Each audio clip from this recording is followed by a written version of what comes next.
Hello les amis, je vous retrouve pour une nouvelle vidéo sur la Coupe du Monde de football 2022 et au Qatar, et je vais vous parler du match du jour Tunisie-Australie. C'est un match qui a lieu à 11 heures et qui compte pour le groupe D. C'est le deuxième match dans cette compétition pour la Tunisie et pour l'Australie. Donc en premier, on va déjà refaire un petit récap du groupe. Donc dans le groupe D, premier match Danemark-Tunisie 0-0.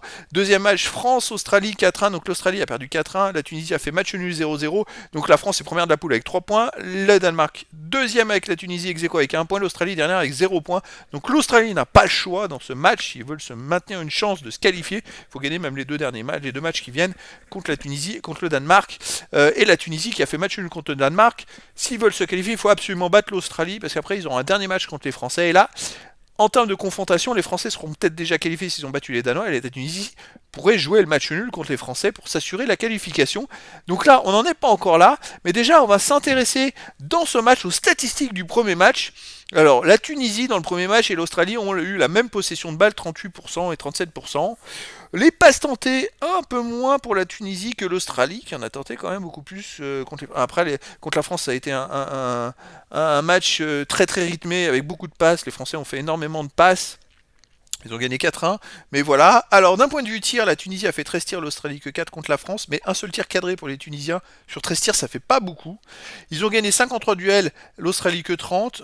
Bon, les corners, ils ont eu 9-1. Alors c'est vrai qu'ils ont été un peu dominés par les Danois, mais ils ont quand même eu énormément de bonnes stats. Les deux équipes n'ont pas beaucoup de centres, par contre, vous voyez. 13-6. Donc c'est vrai que, comme ça, de but en blanc, je dirais que la Tunisie est légèrement plus forte que l'Australie. Mais c'est pas dit qu'ils soient aussi forts que ça et que l'Australie ne puisse pas les gêner. Donc on va aller voir les confrontations qu'il y a pu avoir sur ces deux dernières années. Est-ce que les équipes se sont affrontées ou pas? Ou est-ce qu'elles ont affronté des adversaires en commun? On peut commencer par l'Australie qui a fait 19 matchs depuis début 2021. Et sur ces 19 matchs, les Australiens, ils ont gagné 12 victoires, 4 nuls, 3 défaites. Donc sur ces 12 victoires, 4 nuls, 3 défaites, ils ont affronté la Nouvelle-Zélande deux fois, le Pérou, l'Émirat arabe unis, Jordanie, Arabie Saoudite, Japon. Contre le Japon, ils avaient perdu 2-0 d'ailleurs. Ils ont affronté l'Oman, le Vietnam, la Chine. Bon, c'est des équipes, ouais, le Japon à nouveau, c'est des équipes qui sont des équipes autour d'eux en fait, mais ils n'ont pas affronté des équipes qui sont d'intercontinent, on va dire. J'essaie de voir des corrélations. Ok, donc on va aller voir les 27 matchs de la Tunisie. Alors les Tunisiens, ils ont affronté les Brésiliens récemment, enfin en juin dernier, ils ont pris 5-1.